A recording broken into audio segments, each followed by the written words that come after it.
Hi friends, hero Satyadev నటించిన cinema Krishnamma ఈరోజు release అయింది. 2 ఏళ్ళు గ్యాప్ తీసుకొని రిలీజ్ అయిన సినిమా కృష్ణమ్మ.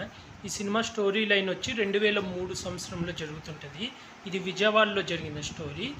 హీరోకి ఇద్దరు బెస్ట్ ఫ్రెండ్స్ ఉంటారు. ఈ ముగ్గురు ఒక రౌడీ కింద పనిచేస్తూ ఉంటారు అన్నమాట.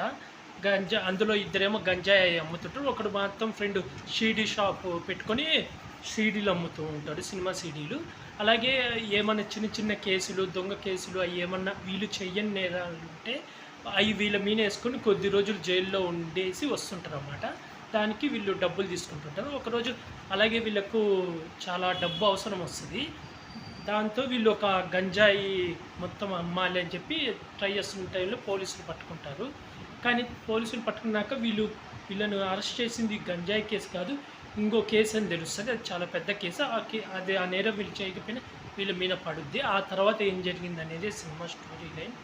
ఆ తర్వాత హీరో జైలు నుంచి ఎలా వచ్చాడు, అసలు ఆ కేసు ఏంది, ఏం తప్పు జరిగింది, అసలు ఎవరు ఇరికిచ్చారు వీళ్ళ ముగ్గురిని, చివరికి ఏమైనది, వీళ్ళ ప్రాబ్లం సాల్వ్ అయినదా లేదా అనేది సినిమా స్టోరీ మొత్తం.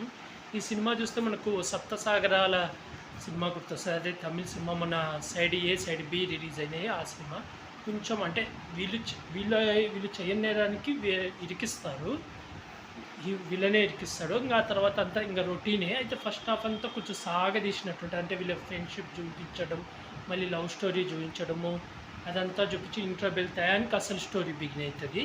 కానీ సత్యదేవ్ యాక్టింగ్ మాత్రం చాలా బాగుంది. నాకైతే బాగా నచ్చింది. యాక్టింగ్ పర్పస్ కింద అయితే చాలా బాగా యాక్ట్ చేశాడు. అలాగే మిగిలిన వాళ్ళందరూ వాళ్ళ క్యారెక్టర్లలో వాళ్ళు కూడా బాగా చేశారు. అయితే ఈ సినిమా యావరేజ్, అంటే ఫస్ట్ హాఫ్ బాగాలేదు కానీ సెకండ్ హాఫ్ అయితే చాలా బాగుంది. ఫస్ట్ హాఫ్ సాగదీసినట్టుంది. ఇది ఓటీటీలోకి వస్తే చూడొచ్చు అన్నమాట. ఇంకా మీరు ఎవరైనా ఇలాంటి మూవీ రివ్యూస్ కావాలంటే నా యూట్యూబ్ ఛానల్ని సబ్స్క్రైబ్ చేసుకోండి ఫ్రెండ్స్.